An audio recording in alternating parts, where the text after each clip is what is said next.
Baiklah, next. Saya Mustafa Sabdan akan mengambil alih pemaparan dari rekan saya, Dara dan Putri.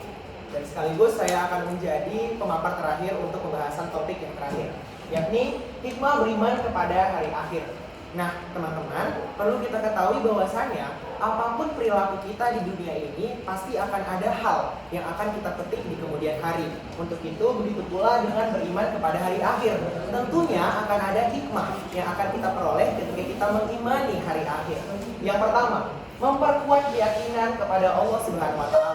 Seperti yang dijelaskan oleh rekan saya Dara dan Ibu Putri, bahwasanya iman kepada hari akhir ini termasuk ke dalam rukun iman nih teman-teman, yaitu rukun iman yang kelima, iman kepada hari akhir. Dengan kita beriman kepada hari akhir, maka dengan demikian sempurnalah iman kita atau kepercayaan kita kepada Allah Subhanahu wa Ta'ala.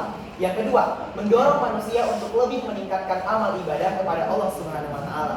Kita ketahui ketika kita sudah percaya bahwasanya akan ada hari akhir atau hari berakhirnya seluruh kehidupan di muka bumi ini, maka kita akan sadar apa yang menjadi bekal bagi kita untuk bisa masuk ke surganya Allah. Dengan demikian dalam Quran surah An-Nur ayat ke-24 dijelaskan bahwasanya pada saat yaumul hisab nanti atau yaumul mizan, yang akan menjadi saksi adalah tangan, lidah, dan kaki dari manusia. Maka dari situ kita tarik kesimpulan, segala perbuatan kita lah yang akan menjadi pertimbangan bagi kita untuk masuk ke surga ataupun ke neraka. Dengan kita percaya hari akhir, maka kita akan terdorong untuk melakukan kebaikan-kebaikan agar kita masuk ke dalam surganya Allah. Yang ketiga, berani menegakkan kebenaran walaupun berat rintangannya. Fenomena yang terjadi di Indonesia saat ini kita ketahui bahwasanya masih banyak sekali segelintir orang-orang, termasuk oknum-oknum yang berada di atas kita, yang berada di pemerintahan, terus-menerus takut untuk menegakkan yang namanya kebenaran. Mengapa? Karena mereka takut orang-orang di atas mereka atau jabatan mereka akan terganggu nantinya.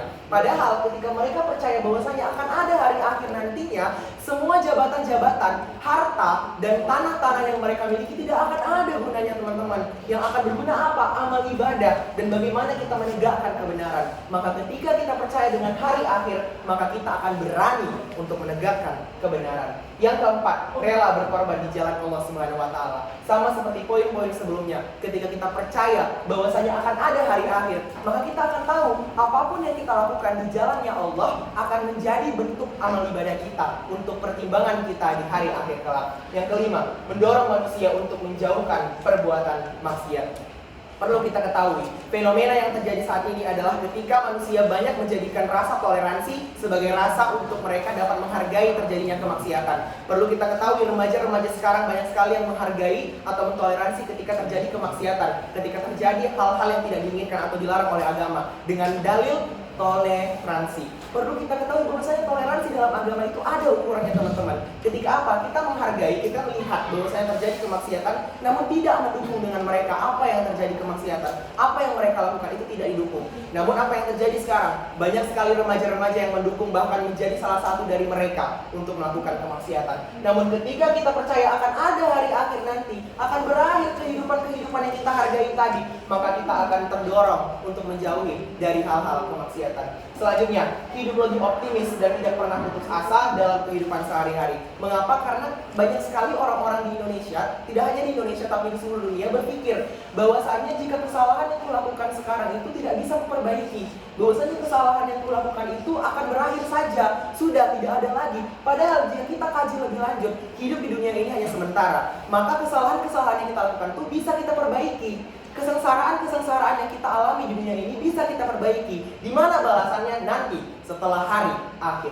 Kemudian selanjutnya adalah menumbuhkan sifat ikhlas dalam beramal dan jauh dari sifat riya maupun sum'ah. Dan yang terakhir, mendorong manusia untuk lebih disiplin dalam beribadah. Saya gabungkan dua poin ini, yang mana teman-teman harus ketahui sifat riya sudah teman-teman ketahui bahwasanya riya itu mempamerkan harta, apa yang kita punya. Namun sum'ah ini adalah bagian dari riya. Apa yang dipamerkan? Perbuatan baik, kebaikan-kebaikan ataupun hal-hal yang kita baik, amal ibadah kita itu yang kita pamerkan.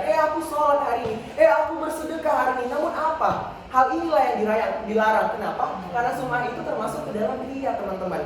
Dan sum'ah itu atau riya itu adalah termasuk ke dalam syirik yang kecil. Maka dengan demikian kita ketahui bahwa Allah itu sangat mengharamkan orang-orang untuk melakukan riya, untuk melakukan syirik kecil. Seperti yang saya jelaskan tadi, bahwasanya Quran surah An-Nur ayat 24 mengatakan bahwasanya nanti lidah, tangan, dan kakimu yang bersaksi apa yang kamu lakukan. Kemana lidahmu berucap, apa yang diucapkan oleh lidahmu. Kemana kakimu melangkah, apa yang diraba oleh tanganmu. Mereka lah yang akan berkata apa saja yang kamu lakukan di muka bumi ini. Jadi ketika kita ria, kita teman-teman pasti sudah mengetahui bahwasanya ada kalimat, jangan sampai ketika tangan kanan memberikan atau berbuat baik, tangan kiri jangan tahu. Itulah dia agar bagaimana supaya kita tidak ria, supaya tidak bisa kita ucapkan. Sedangkan tangan kiri saja tidak boleh tahu, apalagi orang lain.